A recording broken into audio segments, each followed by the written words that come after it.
So we're going to talk about raising the bar on open source security with the security baseline. We thought this would be a cool talk to do, given this is kind of like a strongly CNCF event, but we kind of cross over between CNCF and OpenSSF. So without further ado, here we go. All right, I'm Mike Lieberman. Whoa, whoops. Sorry. CTO and co-founder of Kusari. We do software supply chain security stuff. I also do a whole lot of stuff in the open source.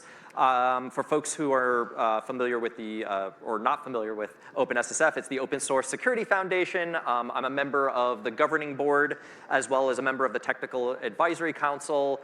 And also I maintain various projects in and around the OpenSSF, including Guac and Salsa. And again, OpenSSF is where you go to, like if CNCF is, I'm very interested in cloud native.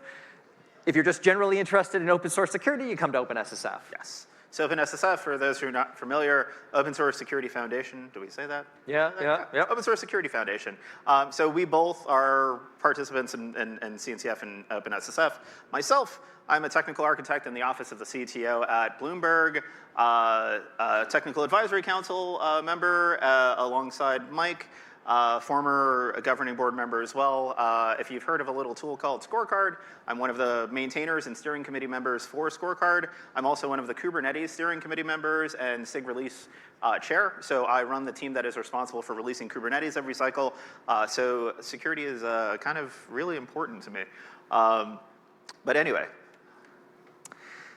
All right, so what's the problem? And when you think about sort of open source, you think about cloud native, you're like, oh my gosh, everything always seems to be on fire, right? It's, you know, there's not a day that goes by where there's not some sort of new thing that's coming out, whether it's folks who are leveraging cloud native to attack open source, or you know, just generally using various things to attack, you know, cloud native open source. Well, I think, you know, one of the exciting things is that, like, you know, when they talk about DevOps and they're like, oh, well, you know, originally I had the capability of messing up like a few computers at a time, and now I can do it like for tens of thousands of computers, right? So that's kind of where you get with introducing security concerns with cloud native technology. Yeah, like whereas back in the day, you used to be able to just sort of pull, you know, you could pull the plug on an individual server. When you have a massively distributed workload system like Kubernetes, can't really do that. So hey, all the issues, right? If you look at the GitHub advisories on any given day, there's gonna be at least a dozen new vulnerabilities that have been discovered. You have various supply chain attacks that are happening day after day. You have the SolarWinds stuff. You have things like Event Stream and all those sorts of things. You have various misconfigurations. Remember, like, hey, did you include that security context like you're supposed to in your, you know, in your Kubernetes config? So let's kind of like take a step back, right? Does this look familiar to anyone? This diagram? A few folks in the OpenSSF who maybe are familiar with Salsa probably have seen this diagram, but for those of you who haven't, this is the Salsa threats diagram. And Salsa, for folks who are not super familiar with that, it's supply chain levels for software artifacts. And what it is, it's a framework by which you can look to provide security guarantees against your software projects, often open source software projects, to essentially say, hey, can I trust this thing? And it's very much right now focused on build. We're adding stuff in for source, and we'll be adding in a bunch of other stuff as well later. But well, let's actually go back one more. So I think if we kind of look at this, right, these are all the things that could possibly go wrong in your SDLC, or not all the things, the majority of high-level things that can go wrong in your SDLC, right? The producer could be malicious or write bad code. When committing it, right, maybe they pushed it to the wrong place. Maybe somebody else was somehow able to push stuff into your source repo. So the source repo could be GitHub, GitLab, whatever. The source repo itself can be compromised in some way. When pulling the source into your build, something could have gone wrong. Did you pull from the right source? Did you pull from perhaps like malware.com inadvertently, right? The build system itself can be compromised in some way. and we'll go into like some of these examples soon, but like when you think about it, hey, if the build gets compromised, do you know what happened? Do you know if source led to this artifact? Hey, that's really serious stuff, especially in open source when all of this is out there and people are downloading your artifacts, whether it is, hey, I'm downloading the Kubernetes binaries or downloading various container images. And then in addition to that, when I'm actually going to publish this to distribution channels, whether it's NPM or PyPI or a Docker Hub or anything else, hey, did I push it to the right location? Did somebody also hijack my credentials and they're publishing whatever they want under my name, right? Whether it's I run a company and this is just my open source for my company, or it's even for something like the Linux Foundation, right? When the Linux Foundation publishes their stuff, are they sure it's going to the right place? So I've got a fun anecdote for folks. So running Kubernetes, you may not know, this no longer happens today, I promise.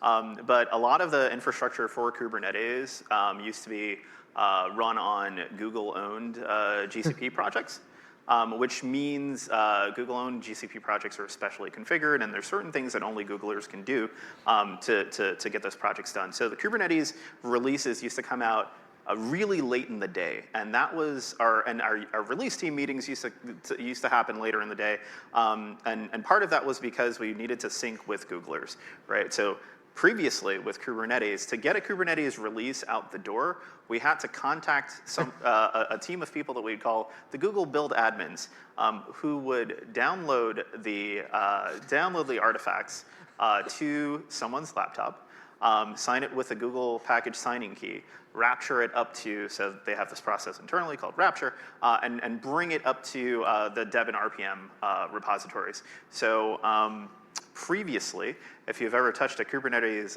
artifact on Deb and RPM, it's very possible that you have pulled something from someone's laptop.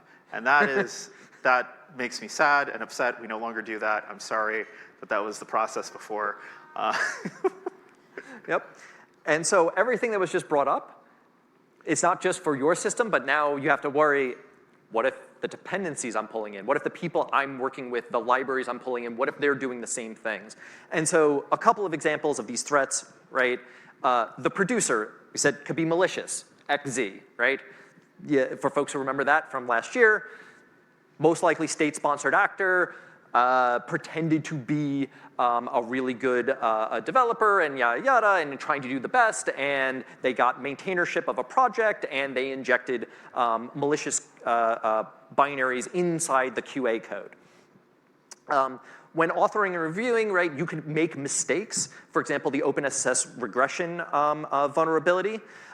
When it comes to source code management, oops, I inadvertently, through an incorrect security setting or somebody stole my credentials, they can publish source to my repo, for example, CodeCov. The build process itself can be compromised, SolarWinds, where, hey, the build process itself got compromised, so everything was being signed. Hey, it said SolarWinds on it. It came from SolarWinds, but because their build process had been compromised, they had no idea that they were actually building malicious binaries for a while. The artifact publication bit, a wrong or malicious artifact can be sort of published. So event stream, right, which is an NPM package where people are injecting Bitcoin miners and credential stealers. Your distribution channel itself can be compromised, where, like, for example, rubygems.org had been compromised a while back. And then package selection, where, like, typo squatting, any of the things where, oops, I went to type in requests and I typed in request. And also, the complexity doesn't go away, right? Like, Kubernetes is definitely an enabler, but if you set up Kubernetes the wrong way, it doesn't magically secure itself. Bad things are going to happen. Right? Yeah. And I think the defaults for Kubernetes in the earlier days were not great. So. It's not all bad, though. We have things like various things underneath the CNCF. There's various best practices papers that came under tag security and stuff like that. There's lots of books being written about this. There's also a bunch of tools being developed, and there's also guidance from government and the community, stuff like CRA, the OpenSSF, various OpenSSF specifications, various standards under ISO, ECMA, et cetera. And so here is like a really broad look at how you might be able to start to solve some of these things. You have various open source projects. Won't go into too many of them. Obviously, feel free to take a picture or download the slides afterwards to kind of do a little bit of research here. But you have projects like Salsa that are focused on producing, Scorecard, stuff like that, that are focused on software producing. You have stuff in the middle about how do I get all this great information and then distribute it out. So hey, how do I get the information that, hey, this was built using Salsa best practices, that, hey, here's the Scorecard information on this project. You want to distribute it out. And then at the bottom, you have things like, as a consumer of these things, what can I be doing to make sure I'm safely consuming the open source that I use? And then on the left-hand side, you have things that are like the rules by which we do all of this. Like you have things like in Toto and SigStore and Tough and Baseline, which we'll talk about in a little bit. So a look in depth here. So when you think about all of the stuff here, you want to have this foundation of what is happening in my supply chain. So you have the trust foundation. These are things like SigStore. You have, on top of that, you have stuff like software attestations. So these are things like Intoto, Salsa, SBOMs, right? So who is doing what in my supply chain? And then on top of that, you are then doing and saying, collecting all that information, aggregating and synthesizing it and saying, okay, great, now I have an understanding of what's happening. Here are all the pieces of software in my supply chain. And then you can then put policy on top of that. If it doesn't have an SBOM, maybe I reject it. Hey, it came from a weird place, maybe I reject it. Hey, it's not signed, okay, maybe I reject it. It didn't, those sorts of things. And so a lot of this is coming from various regulations as well, like the requirements for doing this. So it's not just best practice. Hey, very soon, if you want to sell in the EU, you have to do this, right? You will have to do these things for the software you sell, and that includes the software, the open source software you might be packaging up and selling on behalf of, so if you include Kubernetes as part of your project, great, you are responsible, your product, you are responsible for essentially ensuring that you're using safe versions of Kubernetes. So, introducing Baseline. Introducing Baseline. So the long name of this is OSPS Baseline, our open source project security baseline. It is meant to, effectively, it's what if we got a bunch of smart people in the room who read all of the guidelines, NIST standards, CRA documents, understood exactly what point and what section and paragraph that certain requirements were outlined, and put together a document or put together a framework, a control framework for helping people comply with these standards, these new requirements. So, is it another spreadsheet? No. Promise it's not another spreadsheet, but it's a cloud native conference, so it's YAML. Yeah, it's YAML. I'm not going to bore you with the YAML details. I'll just go back for a second. It is baseline.openssf.org. But effectively, here's an example of one of the baseline controls, right? So it's like, hey, when a user attempts to access some sensitive resource in a version control system, let's make sure that they have multi-factor authentication enabled, right?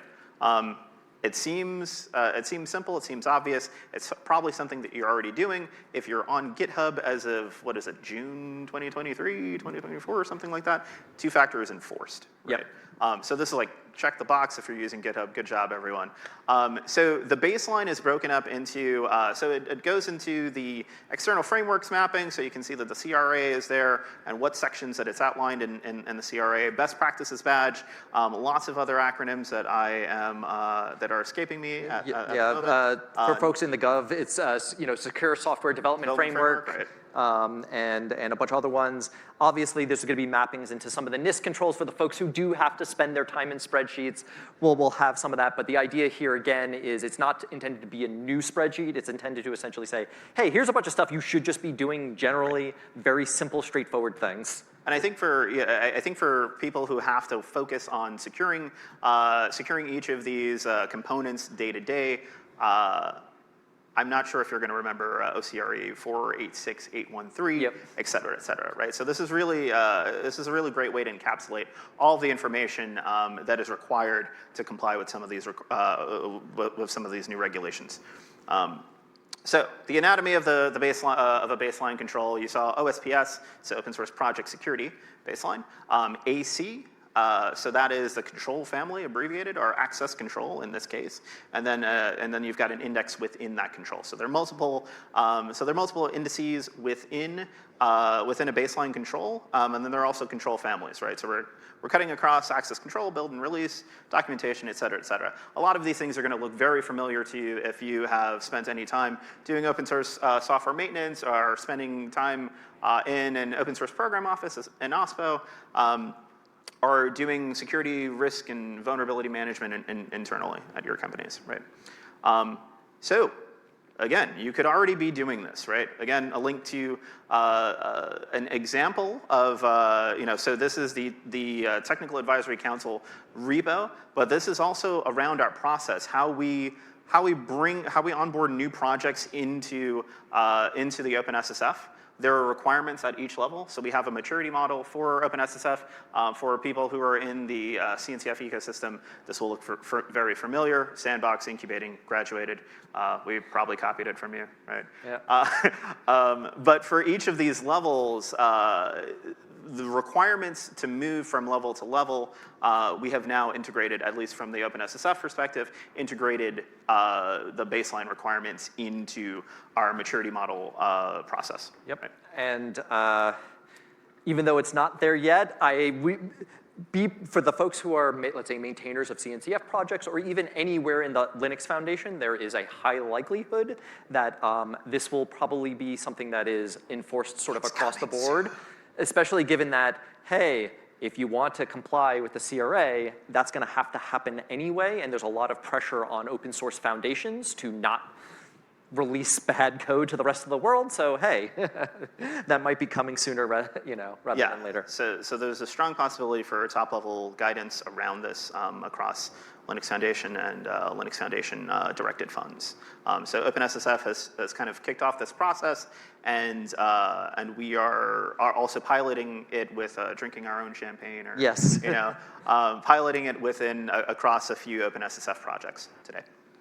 So there are some tools that you may have heard of, maybe you haven't heard of, and it'd be really cool if you check them out, because we love new contributors and new users. So OpenSSF Scorecard, if you're interested in kind of the baseline goes across, in terms of tools, it goes across assessment, remediation, and then policy, right? You try to figure out what's wrong, you try to remediate it, and then you try to build a policy around it to make sure things don't happen again, right?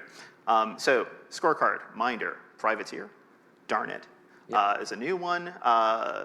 Privateer is new as well. B&D and Ample are also new. So we've got new and existing tools that are in the ecosystem that are also looking for contributors. Yep, and also come with your own tools as well that might be able to sort of implement this. Like there's a lot of policy tools underneath the CNCF. Come check out what we're doing in Baseline and do that as well. Yeah. Cool. Let's bring it home. So again, you should get involved.